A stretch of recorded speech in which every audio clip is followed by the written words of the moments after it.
کہنے لگے آپ 19 میں آئے تھے، 2019 میں ایک دکان پہ ملازمت کرتا تھا چھوٹی سی، اور خطرہ یہ رہتا تھا کہ وہ ملازمت کرنے والا دکاندار جو ہے وہ مجھے کہیں فارغ نہ کر دے، یا وہاں دن رات مسائل ہی مسائل تھے، مشکلات ہی مشکلات تھیں، پریشانیاں ہی پریشانیاں۔ آپ نے مجھے دو چیزیں بتائی تھیں، ایک 129 بار سورت کوثر، اور ایک سارا دن چلتے پھرتے سورت قریش۔ ہوا کیا؟ منظر کیسے بدلا؟ اس نے جو مجھے نقشہ بتایا وہ میں ذرا بتاتا ہوں۔ کہنے لگا میں نے پڑھنا شروع کر دیا۔ یہ میں بتا رہا ہوں آپ کو، ایک الفاظ کے جذبے ہیں، نعت کے، ایک دل کے جذبے ہیں کہ کملی والے کا کوئی امتی پریشان حال ہے تو پریشان حال نہ رہے۔ میرے آقا کا کوئی امتی ہے، وہ کسی رنگ، نسل، کسی مزاج، کسی مذہب، فرقے کا ہے، میرے امتی، کملی والے کا امتی خالی نہ رہے۔ کہا کہ میں نے 129 بار سورت کوثر پڑھنی شروع کر دی، اور جذبے کے ساتھ سورت قریش پڑھنی شروع کر دی۔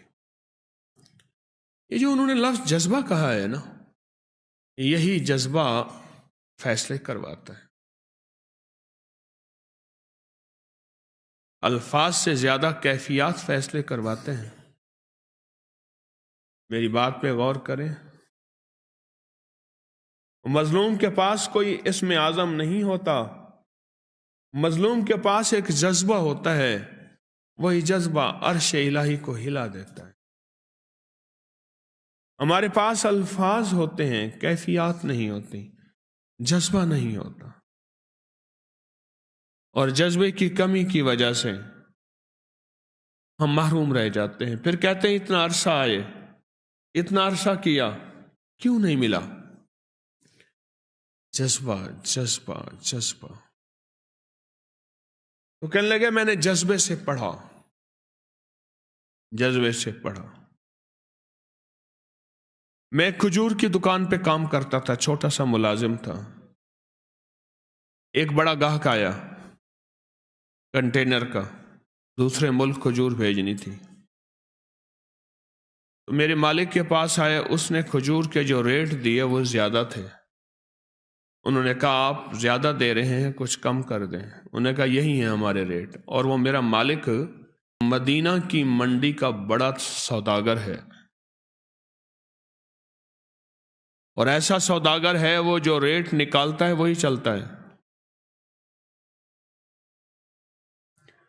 کہا کہ انہوں نے مجھ سے رابطہ کیا، میرے رابطے تھے چونکہ اور تاجروں سے، میں نے کم ریٹ پہ وہی چیز ان کو دے دی، کنٹینر بھر کے بھیج دیا، اور مجھے اتنا بچ گیا۔